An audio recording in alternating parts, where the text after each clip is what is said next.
Boston for the Verizon Technology User Forum, and I think that our audience would be really interested in your key takeaways from that session. Yes, thanks, Martha. The VZ event is it's in its 12th year. Okay. It's an awesome event. I'm really thankful that Verizon continues to put this on for the vendors. Some excellent takeaways going into the new year from Verizon. Their 5G initiative continues to be very strong. Fixed wireless and the 5G bands. Some of the progress they're showing with that technology working out, I think, is going to be phenomenal. It's not necessarily an in-building play, for DAS solutions like ours. However, that technology is going to make its way into in-building and everywhere else. And so it's really awesome to see that come together. So I think the progress that they're making and the projects, the cities and the deployments we're going to see is going to be super exciting.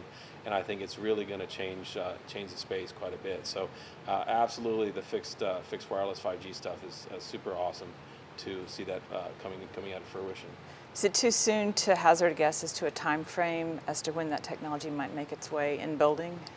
I think it's going to take a few years. A few years, yeah. Because ultimately you're talking about massive MIMO and antenna arrays and all kinds of technology like that. But it's not going to be too long. So, for example, with Genesis DAS solutions, we're going to a more fiber-based solution. It actually enables us to have a much bigger pipe to the endpoint. And that will facilitate what I'd like to call super hotspots for licensed bands. So those super hotspots can deliver 10, 100 gig, really a lot of bandwidth to a hotspot location where you technically can use the millimeter wave bands to be able to deliver that high capacity. And then when you walk away from those super hotspots, then you go back to 4G.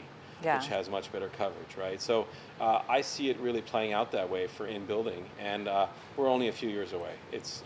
We're already doing some of this in Asia, and so it's only a matter of the next couple of years. I think we'll start even seeing some things this year. So we're preparing for it by our new solutions all being fiber-based and having a much bigger pipe.